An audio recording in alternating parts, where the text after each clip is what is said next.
Hi hello അസ്സാം വലൈക്കും welcome back. അപ്പോൾ എല്ലാവർക്കും പുതിയ വീഡിയോയിലേക്ക് സ്വാഗതം കേട്ടോ. അപ്പോൾ നമ്മളെ വീഡിയോ ഇന്നത്തെ എന്താണെന്ന് വെച്ചാൽ ഇന്ന് മുഹറം 10 നോമ്പൊക്കെ എല്ലാവരും നോമ്പെടുത്ത് നോമ്പ് തുറക്കാനുള്ളതൊക്കെ ഉണ്ടാക്കാൻ റെഡി ആയിക്കുക. അപ്പോൾ ഞാനിതാ അങ്ങനെ നോമ്പ് തുറക്കാനുള്ളതൊക്കെ ഉണ്ടാക്കുക കേട്ടോ. അപ്പോൾ ഒന്ന് പത്തിരിയാണ് നോമ്പ് തുറക്കാൻ. പത്തിരിയും ചിക്കൻ കറിയും ഉണ്ടാക്കാമെന്ന് വിചാരിച്ചിട്ട് പത്തിരിയൊക്കെ ഇതാ പൊടിയൊക്കെ വാട്ടി തട്ടിലിട്ട് വെച്ചിട്ടുണ്ട് കേട്ടോ. നല്ല അടിപൊളിയായിട്ട് വെന്ത് വന്നിട്ടുണ്ട്. ഇത് നമുക്ക് ഇനി സോഫ്റ്റായിട്ടൊന്ന് കുഴച്ചിട്ട് കുറച്ച് വെളിച്ചെണ്ണയൊക്കെ കൂട്ടിയതാണ് ഞാൻ നല്ല സോഫ്റ്റായിട്ട് ഇവിടെ കുഴച്ചെടുത്തിട്ടുണ്ട് കേട്ടോ. നമുക്കിത് ഒന്ന് പരത്തി എടുക്കാം. നല്ല സോഫ്റ്റ് ആവണം കേട്ടോ. നമ്മൾ കുഴക്കണ സമയത്ത് നമ്മളെ കൈമേലൊന്നും ഒട്ടാതെ റെഡിയായി കിട്ടണം. നല്ല സോഫ്റ്റിൽ കുഴച്ചെടുക്കണം. അപ്പോഴേ നമുക്ക് ആ ഒരു പത്തിരി നല്ലൊരു പത്തിരിയായിട്ട് കിട്ടുള്ളൂ. അല്ലെങ്കിൽ നമുക്ക് കഴിക്കാനും വേവാത്തൊരു ഇതൊക്കെ ആയിക്കാരം. നമ്മൾ ചുട്ടെടുക്കുമ്പോൾ നമുക്ക് വേവാത്ത പോലെയൊക്കെ അങ്ങനെ തോന്നും. നമ്മൾ കുഴ ഒക്കെ റെഡിയായി എടുക്കണം കേട്ടോ പത്തിരി. അങ്ങനെ ഞാൻ പത്തിരിയൊക്കെ ഓരോന്നായിട്ട് പരത്തി ചുട്ടെടുക്കട്ടെ കേട്ടോ. നിങ്ങൾക്കൊക്കെ എന്താണ് ഒക്കെ ഒന്ന് കമൻറ്റ് ചെയ്യണേ. മുഹറം 10 നോമ്പെടുത്തോലൊക്കെ ഉണ്ടാവും ഏകദേശമൊക്കെ. എടുക്കാൻ പറ്റാത്തവരെ എടുക്കാതൊന്നും ഉണ്ടാവുള്ളൂ. അപ്പം നോമ്പെടുത്തോലൊക്കെ എന്തൊക്കെയാണ് നോമ്പ് തുറക്കാനുള്ളതൊക്കെ ഒന്ന് കമൻറ്റ് ചെയ്യണം കേട്ടോ. അപ്പോൾ എൻ്റെ ഒരു വീഡിയോ നിങ്ങൾക്ക് ഇഷ്ടപ്പെടുകയാണെങ്കിൽ ലൈക്ക് ചെയ്ത് ഷെയർ ചെയ്ത് സപ്പോർട്ട് ചെയ്യണം കേട്ടോ. അപ്പോൾ ആ പത്തിരി ഇതേപോലെ നൈസായിട്ട് നമ്മൾ പത്തിരി ഒക്കെ പരത്തിയെടുത്തിട്ടുണ്ട് കേട്ടോ. ഞാനതൊക്കെ ഒന്ന് ചുട്ടെടുക്കട്ടെ. അപ്പോൾ എൻ്റെ അടുപ്പത്ത് ഇങ്ങനെ ഞാൻ ഗ്യാസുമേലാണ് പത്തിരി ചുടുന്നത്. അപ്പോൾ ഇത് കാണുമ്പോൾ നിങ്ങൾ എന്താണെന്ന് വിചാരിക്കണ്ട. ഇന്നാൾ ഞാനൊരു വീഡിയോ എടുത്തിട്ടില്ലേ ഇനി കൊടുമ്പുളി ഉണക്കണേ ആ ഒരു കൊടുമ്പുളിയാണ് കേട്ടോ. അപ്പോൾ ഞാൻ രാവിലത്തെ അടുപ്പത്ത് ഇത് കഴിഞ്ഞാൽ അവിടെ ഒന്ന് ആ ചൂടിലൊന്ന് പരത്തിയിടാൻ കേട്ടോ ചെയ്യാം. നല്ലോണം നമുക്ക് എടുത്തൊക്കെയുള്ളതാകുമ്പോൾ നല്ലോണം ഉണങ്ങിയിട്ട് വേണം എടുത്തെക്കാൻ.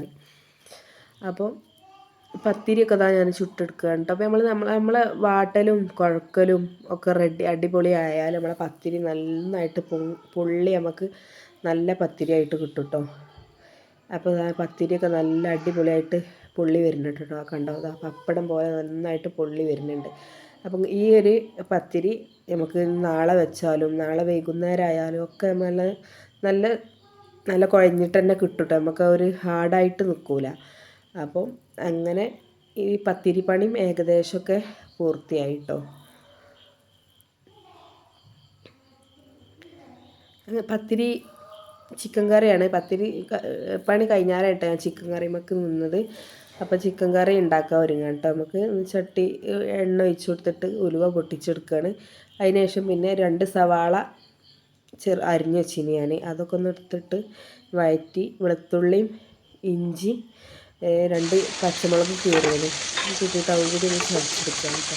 നല്ലോണം അങ്ങനെ ഏകദേശം വാട്ടിയെടുക്കുകയാണ്. വാടി വരുന്ന ആ ഒരു ടൈമിൽ നമുക്ക് തക്കാളിയും കൂടി 2 ചെറിയൊരു തക്കാളിയാണ് ഞാനിട്ടത്. തക്കാളിയും കൂടി ഇട്ടിട്ട് നന്നായിട്ടൊന്ന് വഴറ്റിയെടുക്കട്ടെ. തക്കാളി ഉള്ളി അതിൽ കടന്നിട്ട് നല്ലോണം വേവട്ടെ. നമുക്ക് അടച്ച് വെച്ചിട്ട് കുറച്ച് കഴിഞ്ഞിട്ട് നോക്കാം.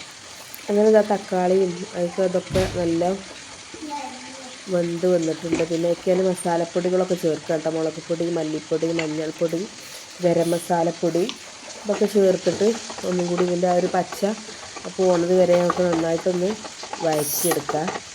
ഞാൻ ഒരു എണ്ണ ഇങ്ങനെ തെളിഞ്ഞ് വരുന്ന ഒരു ടൈമിൽ നമുക്ക് അതിലേക്ക് ചിക്കൻ ചേർത്ത് കൊടുക്കട്ടെ. ചിക്കൻ ഞാൻ കറിക്ക് അധികം കഷ്ണം ഇടലില്ല. കാരണം കറിയിലത്തെ ചിക്കൻ മക്കൾക്ക് വലിയൊരു ഇഷ്ടമല്ല. കറി ഒരു കൂട്ടും, എന്നാലും 1 കഷ്ണം 2 കഷ്ണം മാക്സിമം അങ്ങനെയൊക്കെ കറിയിലത്തെ പീസ് എടുക്കുള്ളൂ. അപ്പോൾ ആ കറിയിൽ ഞാൻ കുറച്ച് പീസ് ഇടലുള്ളൂ കേട്ടോ.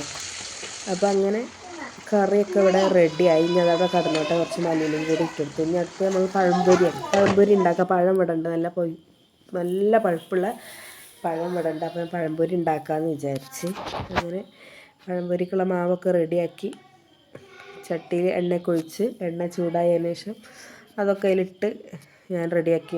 പഴംപൊരിയൊക്കെ അടിപൊളിയായിട്ട് വന്നിട്ടുണ്ട് കേട്ടോ. അപ്പം നമ്മളെപ്പോഴും പഴംപൊരിക്ക് എടുക്കണ പഴം നല്ല പഴുപ്പുള്ള പഴം നോക്കിയെടുക്കണം. അപ്പോഴേ പഴംപൊരി കുറച്ചുകൂടി ടേസ്റ്റ് ഉണ്ടാവുള്ളൂ കേട്ടോ.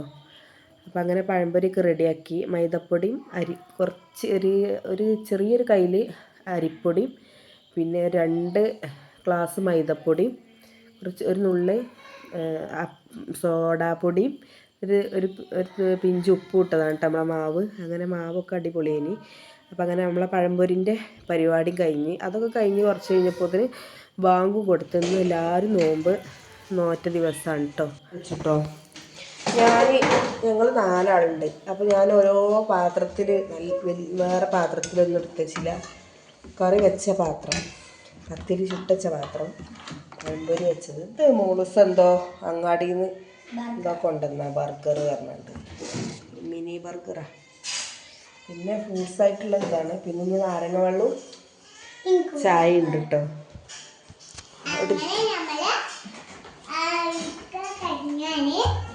ഇജ്ജ് നോൻപ് പോയിട്ടണോ? ഇല്ലേ? എന്ത് നിൽക്കാഞ്ഞ്? അള്ളാഹുവിൻ്റെ ഭാഗത്തോ? അള്ളാഹുവിൻ്റെ ഭാഗത്തുള്ളവരൊക്കെ നോൻപ് വിൽക്കണം. ആ,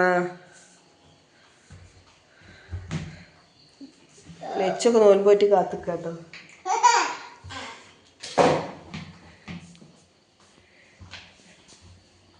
പൂച്ചക്കുള്ള കൊണ്ടു കൊടുക്കട്ടെ.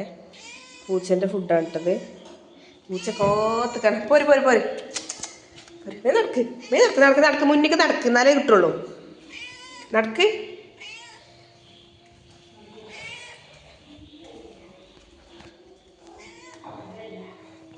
കുട്ടീനെ വിളിച്ചു മറേ പാത്രത്തിലിട്ടെ